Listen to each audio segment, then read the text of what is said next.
Welcome back to the channel. You guys know why we're here. We're going to be talking about, does your business idea have any potential to actually make money? Now, let's start with this first. Most people come up with a business idea. They come up with a product and they think, oh, this looks cool. They say, as long as I have enough passion, determination, I can make this work. Cool, that might work.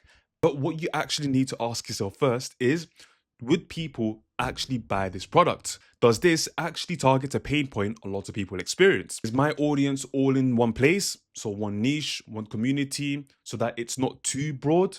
And also if the pricing actually makes sense. We're going to be breaking down the simplest ways to find out if your business idea would actually make money before, you actually waste time building it. Let's start off with this. Many people love to validate ideas by thinking, oh, my friends think it's cool.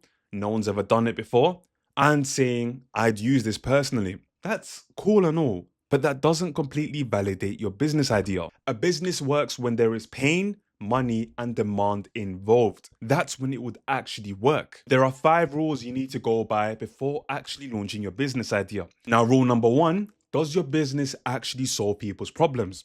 Many people have pain points, and when people have pain points, they want to buy a solution. Your business needs to be that solution. Now ask yourself, does it solve a pain that is painful? Is the pain urgent? And is the person actively looking for a solution? Now, let's say they do, right? Ask yourself this now.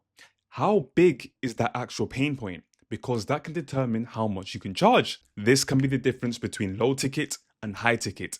If the pain is small, then, you'd only be able to charge small. However, if the pain is big, then you'd be able to charge big. So keep that in mind. The next rule would be, who are your customers? Let's say you've now, established that the pain point is right there. Now you have to determine the type of customers you're targeting. Are these customers aware of the pain point? Are they willing to pay? Do they have enough to pay? Are they known to pay for similar things? You need to be asking yourselves these questions. For example, let's say you have a business idea and your target audience are students. Can most students pay for your services? Most likely not. So you need to be careful on who your actual customers are, because if they don't fit, then the idea dies. For the next rule, we'd be checking the density of demand. Ask yourself, are the target audience all in one place? So what I mean by that is, are they all in one community? Are they all in one niche? Maybe they're known to be in a certain Facebook group. Maybe they're in a Reddit group. Just checking how dense your audience base is. Because if you can reach them all at once at the same time, then you're laughing. However, if they're all over the place, then it's going to be more expensive to actually reach them as well. So keep that in consideration. Rule number 4, we've kind of discussed this already, but ask yourself, are people already actively paying for something similar? If they are, if there's actual competition, then money and demand exist.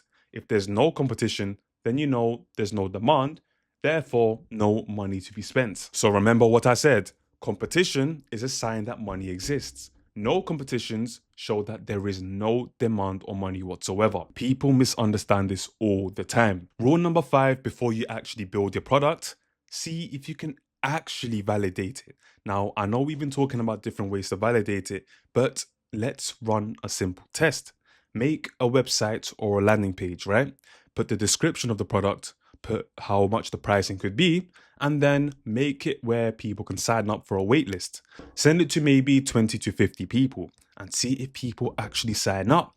If people sign up, that's how you know there's actual demand for the product. They usually build the product before validating, which will be expensive, like we just discussed. They would start with the actual product, and then people would think their idea is special. And then that just leads to delusion most of the time, unless you're pretty lucky. Remember, the market decides, not you. Before we finish, understand this. A good business idea would be able to solve problems, would already have paying customers, and would have demand that is easy to reach without as much friction. So don't fall in love with the idea, fall in love with solving something that is real. If you guys want me to dive deeper in this topic, let me know in the comments and I'll make a part 2.